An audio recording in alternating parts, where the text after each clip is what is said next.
क्या हुआ नैना? बाहर क्या देख रही हो? मैं बाहर का मौसम देख रही हूँ रमेश जी। इस मौसम को देखकर ऐसा लग रहा है जैसे आज कोई अपना बदला लेने के लिए आया है। तुम क्या बोल रही हो? मेरी कुछ समझ में नहीं आ रहा।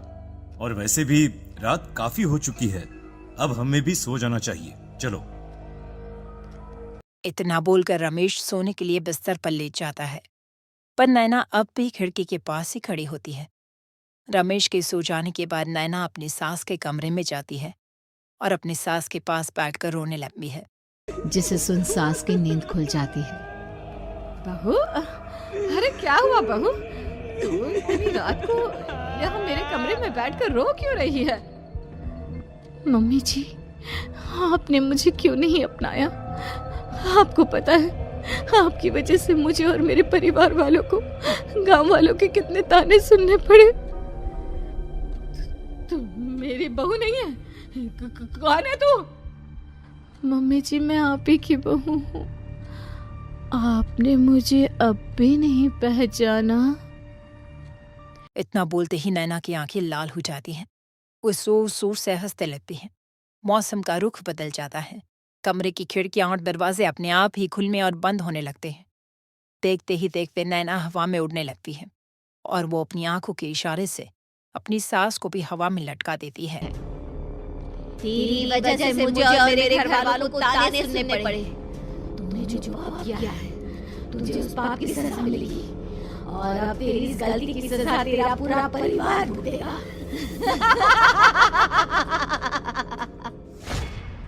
इस तरह से नैना बड़ी ही बेरहमी से अपनी सास को मार डालती है और आराम से अपने कमरे में जाकर सो जाती है। अगली सुबह जब घर वालों को कमरे में रूपा की लाश मिलती है तो उन लोगों के पैरों तले जमीन खिसक जाती है। कल तक माँ बिल्कुल ठीक थी, फिर अचानक ऐसा क्या हुआ रात को कि माँ हम सबको छोड़कर चली गई? सारी गलती मेरी है। बेटे की शादी की खुशी में मैं ही रात को घर वापस नहीं आया और चला गया अपने गांव के दोस्तों से मिलने। अगर रात को मैं अपनी रूपा के साथ होता तो शायद आज वो हमें छोड़कर न जाती। घर में शोक का माहौल पसर गया था, पर नैना को इस बात से कोई फर्क नहीं पड़ रहा था और ये बात कहीं ना कहीं पवन को भी समझ में आ रही थी। अब ऐसे ही कुछ दिन बीतते हैं और 1 महीने के अंदर ही अंदर शंकर की भी मौत हो जाती है। पहले माँ छोड़कर चली गई और अब पिताजी। क्या हो गया है हमारे घर को? पता नहीं किसकी नजर लग गई है। भैया, ये घर सही नहीं है। हम जब से इस घर में आए हैं कुछ न कुछ बुरा ही हो रहा है। हमें यहाँ से वापस शहर चले जाना चाहिए। जहाँ रमेश, दीपाली और पवन का रो रो कर बुरा हाल था, वहीं नैना अपने कमरे में बैठी आराम से मेकअप कर रही थी। दीदी, मुझे तुमसे कुछ बात करनी है। मुझे लगता है कि इन सब के पीछे भाभी का हाथ है। पवन, तू ये सब क्या कह रहा है? तू होश में तो है ना? अगर भैया भाभी ने तेरी ये बकवास बात सुन ली तो उनके दिल पर क्या गुजरेगी? तू भाभी पर इतना बड़ा इल्जाम कैसे लगा सकता है? दीदी, आप खुद ही देख लो ना। हम जब से इस घर में आए हैं सब कुछ बदल गया है। शादी से पहले नैना भाभी ऐसी बिल्कुल नहीं थी, पर अब वो किसी से बात नहीं करती। ज्यादातर अकेले अपने कमरे में ही रहती है और कभी उनसे बात करो भी तो न जाने कैसी अजीबोगरीब तरह की बातें करने लगती हैं। तू पागल हो गया है? आप समझती क्यों नहीं है दीदी? देखो ना, हमारे घर में मौत का सिलसिला शुरू हो गया है, पर भाभी को कोई फर्क नहीं पड़ रहा। वो अभी भी मेकअप कर रही हैं, आराम से खाना खा रही हैं। और दीदी, आपको पता है, जिस रात माँ की मौत हुई थी ना, उस रात मैंने भाभी को माँ के कमरे में जाते हुए देखा था। पवन की बातें सुन अब दीपाली के मन में भी शक पैदा होने लगता है और वो इस बारे में रमेश से बात करती है। रात को सब साथ में बैठकर खाना खा रहे थे, तभी कौन हो तुम? और तुम ये सब क्यों कर रही हो? क्यों सबकी जान ले रही हो? रमेश जी, ये आप क्या कह रहे हैं? मैं भला मम्मी जी पापा जी की जान क्यों लूंगी? मैंने कब कहा कि तुमने माँ पापा की जान ली? नैना, तुम तो मेरी पत्नी हो, तुम थोड़ी किसी को मारोगी। नैना, तुम नैना ही हो ना? रमेश की ये बात सुनते ही नैना खाना छोड़कर गुस्से में सबको देखने लगती है। नैना की गुस्से भरी आग को देखकर तीनों भाई बहन डर जाते हैं। तभी नैना जोर जोर से हंसने लगती है। मैं ही तो हूँ आपकी पत्नी गौरी। गौरी का नाम सुनते ही रमेश के होश उड़ जाते हैं। आखिर कौन है ये गौरी? क्या है इस घर और घर वालों का राज?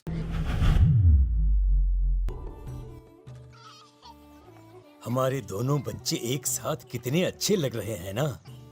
हाँ, कितने अच्छे दोस्त हैं दोनों। बस बड़े होने के बाद भी इनकी ये दोस्ती बनी रहे तो बच्चे कितने खुश रहेंगे। मैं क्या सोच रहा था कि क्यों ना हम अपनी दोस्ती को रिश्तेदारी में बदल दें। मैं अपने बेटे रमेश की शादी तेरी बेटी गौरी से करना चाहता हूँ। इस तरह हमारे बच्चे भी हमेशा साथ रहेंगे और हमारी दोस्ती भी रिश्तेदारी में बदल जाएगी। शंकर की इस बात से उसके दोस्त को बहुत अच्छा लगता है और वो अपनी बेटी की शादी रमेश से करवाने के लिए तैयार हो जाता है। बहुत जल्द दोनों परिवार मिलकर बचपन में ही रमेश और गौरी की शादी करा देते हैं। अरे शंकर, अपने बच्चों की शादी करवा कर हमने अपनी दोस्ती को रिश्तेदारी में बदल तो लिया, पर मैं चाहता हूं कि अपनी गौरी का गौना 2 साल बाद करूं ताकि वो थोड़ी समझदार हो जाए। अरे हाँ हाँ दोस्त, बिल्कुल, हमें कोई दिक्कत नहीं है। इसी तरह समय बीतने लगता है। समय के साथ शंकर का कारोबार तरक्की पकड़ लेता है और 2 साल बाद शंकर अपने पूरे परिवार के साथ शहर में शिफ्ट होने की तैयारी कर लेता है। जब यह खबर उसके दोस्त को पता चलती है तो वो शंकर से बात करने उसके घर जाता है। शंकर, 2 साल पूरे हो चुके हैं और अब तू शहर भी जाने वाला है। मैं सोच रहा था कि तेरे शहर जाने से पहले गौरी का गौना कर दूं ताकि तू अपनी बहू को अपने साथ लेकर जा सके। ये तू कैसी बातें कर रहा है? रिश्तेदारी बराबरी वालों से होती है और वैसे भी अब मेरा बेटा या मेरा परिवार कोई भी इस रिश्ते को नहीं मानता। ये तू कैसी बातें कर रहा है दोस्त? जब हमने अपने बच्चों की शादी करवाई थी तब हम दोनों ही एक बराबर थे। पिछले 2 साल में तेरा कारोबार थोड़ा सा अच्छा क्या चल गया तो पुराने रिश्ते ही तोड़ देगा। देख भाई, ऐसा मत कर। अगर तूने मेरी बेटी को अपनी बहू के रूप में नहीं अपनाया तो कोई भी मेरी बच्ची से शादी नहीं करेगा। अरे उसकी जिंदगी बर्बाद हो जाएगी। यार देख, वैसे भी बाल विवाह तो कानून मान्यता नहीं देता, फिर मैं कैसे दे दूं? तू अपनी बेटी के बड़े होने पर उसकी शादी किसी दूसरे लड़के से करवा देना। वैसे भी तब तक ना उसे और ना ही गांव वालों को ये बात याद रहेगी। मेरे बेटे को बख्श दे मेरे भाई। इस तरह से शंकर अपने दोस्त के परिवार और गौरी को गांव वालों के ताने सुनने और जिल्लत से भरी जिंदगी जीने के लिए छोड़ अपने परिवार वालों के साथ शहर चला जाता है। अरे इनकी गौरी में ही कोई दोष होगा, तभी तो लड़के वालों ने इनकी बेटी को अपनी बहू के रूप में नहीं अपनाया और उसको यहाँ छोड़कर शहर चले गए। अब कौन थामेगा ऐसी लड़की का हाथ? अरे पता नहीं कैसा आदमी है जो गांव वालों के इतने ताने सुनकर भी सर उठाकर गांव में चल रहा है। अरे अगर मेरी बेटी के साथ ऐसा हुआ होता ना तो मैं तो शर्म के मारे मर ही जाता। हाँ, दिन रात लोगों की नजरों में अपने लिए ग्रहण देख और सबकी ताने सुन सुन अब गौरी के पिता हिम्मत हारने लगते हैं और एक रात गौरी के माता पिता खुदकुशी कर लेते हैं। यह सदमा गौरी भी सहन नहीं कर पाती और उसकी भी मृत्यु हो जाती है।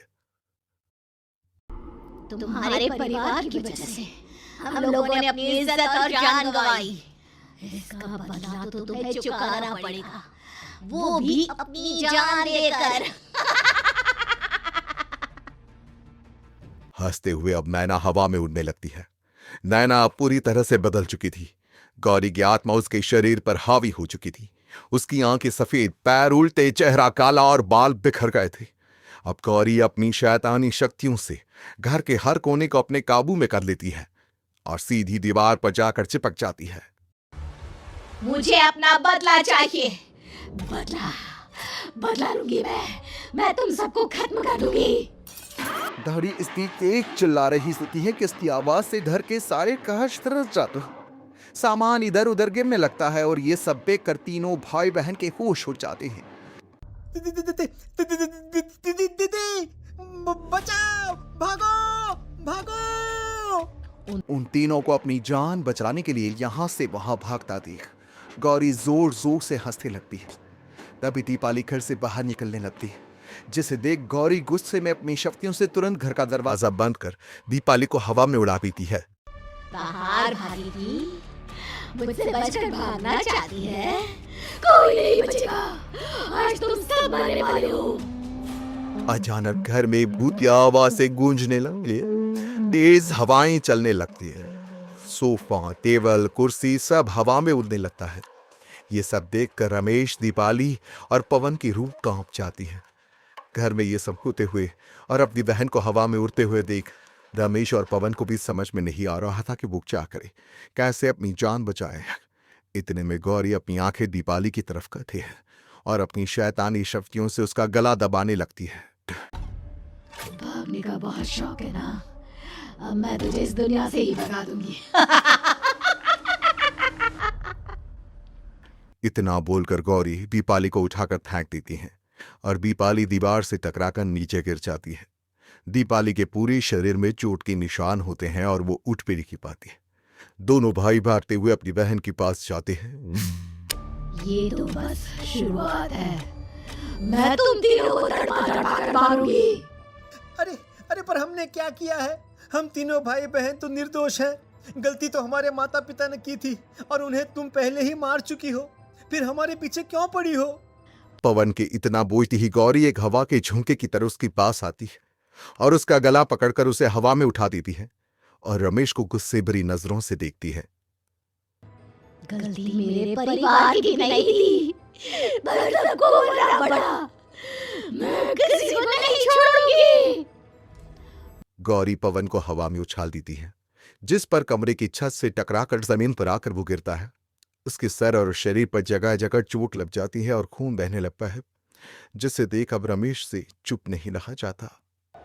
गौरी, तुम्हारा गुनहगार मैं हूं। तुम्हारी शादी मुझसे हुई थी। अगर तुम्हें बदला चाहिए तो मुझसे लो। मेरे भाई बहन को छोड़ दो। तुम मुझे मार दो। मरना तो सबको पड़ेगा। अरे पर इसमें उन दोनों की कोई गलती नहीं है। प्लीज, मैं मानता हूं कि तुम और तुम्हारे परिवार के साथ जो कुछ भी हुआ वो गलत था, पर गौरी, मैं प्लीज मेरे भाई बहन को छोड़ दो। उन्हें तो इस बात के बारे में कुछ भी पता नहीं है। उनका इस सबसे कोई लेना देना नहीं है।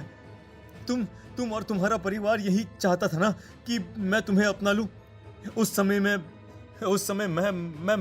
बच्चा था, मेरे पास इतनी समझ नहीं थी, पर आज मैं तुम्हें तुम्हारे इसी रूप में अपनाता हूं। मेरे साथ जो करना है कर लो, बस मेरे भाई बहन की जान बख्श दो उनकी जान। रमेश की ये बात सुनकर गौरी का गुस्सा थोड़ा शांत होता है। ठीक है, मैं तुम्हारे भाई बहन को नहीं मारूंगी, पर तुम्हें मरना होगा और तुम्हारी आत्मा को मेरे साथ शादी करनी होगी। मुझे मंजूर है। अब रमेश गौरी के साथ छत पर जाता है और छत से नीचे कूद जाता है। रमेश के मरते ही गौरी उसकी आत्मा को अपने साथ ले जाती है और इस तरह से रमेश खुद मरकर अपने भाई बहन को बचा लेता है।